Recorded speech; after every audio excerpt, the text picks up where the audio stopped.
వాళ్ళందరి యొక్క ఆనందాన్ని, సంతోషాన్ని ఈ విధంగా వ్యక్తపరిచినప్పుడు వాళ్ళ యొక్క కళ్ళల్లో ఆనందం చూసినప్పుడు చాలా చాలా ఆనందంగా ఉంది. నారాయణ గారు మీకు బాగా నచ్చిన అంశం గురించి చెప్పారంటే అంటే డిటర్మినేషన్ అండ్ హార్డ్ వర్క్ అండి. దాన్ని సాధించేంత వరకు పట్టు వదలకుండా ప్రయత్నించటం, ఇది నాకు చాలా నచ్చిన అంశం. ఇది ఎవరి ఆలోచన మేడం? బేసిక్ అయితే మాత్రం నారాయణ గారి ఆలోచన అనే దానికన్నా తన ప్రీవియస్ ఎక్స్పీరియన్స్ లో నుంచి వచ్చిన ఆలోచన అనుకోవచ్చు. తను పడిన కష్టం నుంచి వచ్చిన ఆలోచన.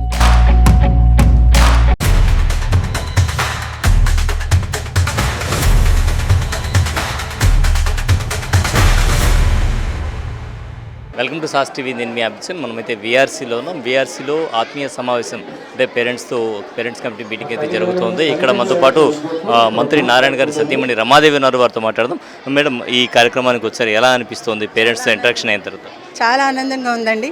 వాళ్ళందరి యొక్క ఆనందాన్ని, సంతోషాన్ని ఈ విధంగా వ్యక్తపరిచినప్పుడు వాళ్ళ యొక్క కళ్ళల్లో ఆనందం చూసినప్పుడు చాలా చాలా ఆనందంగా ఉందండి. అలాగే మంత్రి నారాయణ గారు మీకు బాగా నచ్చిన అంశం గురించి చెప్పారంటే? అంటే డిటర్మినేషన్ అండ్ హార్డ్ వర్క్ అండి. అంటే ఒకటి చెయ్యాలి అనుకోవటము, డిటర్మ్ చేసుకోవటం ఒక వంతు అయితే, అది సాధించటానికి చేయాల్సిన శ్రమ, కఠోర దీక్ష, తర్వాత దాన్ని సాధించేంత వరకు పట్టు వదలకుండా అది అయ్యేంత వరకు ప్రయత్నించటం, ఇది నాకు చాలా నచ్చిన అంశం అండి. అలాగే మేడం, ఇప్పుడు విద్యార్థులకు సైకిళ్ళ పంపిణీ కార్యక్రమం, ఎందుకంటే ఇదొక గిన్నీస్ బుక్ ఆఫ్ రికార్డ్ అనుకోవచ్చు. ఇంతవరకు ఎవరు చేయని విధంగా ముందుకొచ్చి చేస్తూ ఉన్నారు. అందులో మీ కుటుంబం ప్రధాన భూమిక పోషిస్తోంది. సో ఈ సేవా కార్యక్రమానికి మీ వంతు సహకారం అందిస్తున్నందుకు ఎలా ఫీల్ అవుతున్నారు? ఆనందంగా ఉందండి. అంటే కష్టం తెలిసిన వ్యక్తి అండి నారాయణ గారు.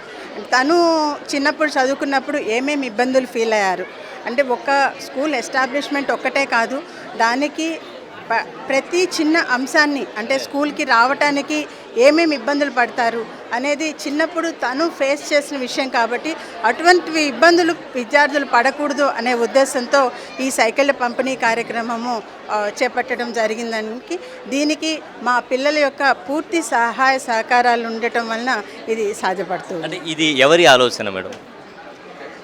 బేసిక్ అయితే మాత్రం నారాయణ గారి ఆలోచన అనే దానికన్నా తన ప్రీవియస్ ఎక్స్పీరియన్స్లో నుంచి వచ్చిన ఆలోచన అనుకోవచ్చు అండి. తను పడిన కష్టం నుంచి వచ్చిన ఆలోచన. అలాగే నారాయణ గారి రాజకీయ ప్రయాణంలో మీకు బాగా నచ్చిన అంశం? రాజకీయ ప్రయాణంలో అంటే ఒక్కసారి నేను ఈ పాలిటిక్స్లోకి ఎంటర్ అయ్యే ముందు ఒకసారి ఈ డిస్కషన్ అయిందండి. డిస్కషన్ అయినప్పుడు ఇప్పుడు ఎప్పుడైనా ఏదైనా ఒక వెడ్డింగ్కి వెళ్ళామనుకోండి, వెడ్డింగ్కి వెళ్తే ఆల్మోస్ట్ అట్లీస్ట్ ఇక్కడ ఏపీలో, ఇండియాలో వరకు వెళ్తే పెళ్ళికొడుకు కన్నా పెళ్ళికూతురు, లేకుంటే పెళ్ళికొడుకు పేరెంట్స్, పెళ్ళికూతురు పేరెంట్స్, ఈ ఆరుగురిలో కనీసం ఇద్దరన్నా మా స్టూడెంట్స్ ఉంటారు.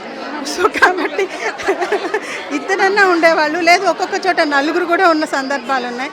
సో ఐడెంటిఫికేషన్ అంటే ఎవరైనా ఏదైనా పొలిటికల్లోకి వచ్చి దీనిలోకి వచ్చినప్పుడు ఐడెంటిఫికేషన్ ఉండాలి అట్లా అనుకుంటారు. It is not the problem. So అది అట్లా మనకి అంటే పలానా అనేది మనం చేస్తున్న సర్వీస్ చాలు అట్లా అన్నప్పుడు, అంటే కొన్ని విషయాలు మనం అలా చేయగలుగుతాం, కొన్ని మాసివ్గా పాలిటిక్స్లో ఉన్నప్పుడే చేయగలుగుతాం. ఇప్పుడు మనం నెల్లూరులో చూస్తున్నాము, అంటే ఎండ్ టు ఎండ్ రోడ్స్ కానివ్వండి, మంచినీటి సరఫరా కానివ్వండి, దోమలు లేకుండా చేయటం అనేవి కానివ్వండి, పార్కులను అభివృద్ధి చేయటం కానివ్వండి, ఇవన్నీ ఇండివిజువల్గా జరిగే విషయాలు కాదండి. ఇవి మాత్రము అంటే కొన్ని పొలిటికల్ దీనిలో ఉంటేనే మాత్రమే జరుగుతుంది. సో ఆ విధంగా వాస్ట్ నెంబర్లో చేయాలి అన్నప్పుడు ఇందులో ఇంకా బెటర్గా చేయొచ్చు అన్న ఆలోచనతో అడుగుపెట్టారు. సో మొత్తానికి మేడం చాలా బిజీగా ఉన్నారు, అయినా కూడా అంటే తల్లిదండ్రులతో ఇంటరాక్ట్ అయ్యేటువంటి పరిస్థితుల్లో కూడా మనతో మాట్లాడడానికి సమయం ఇచ్చారు. ధన్యవాదాలు మేడం.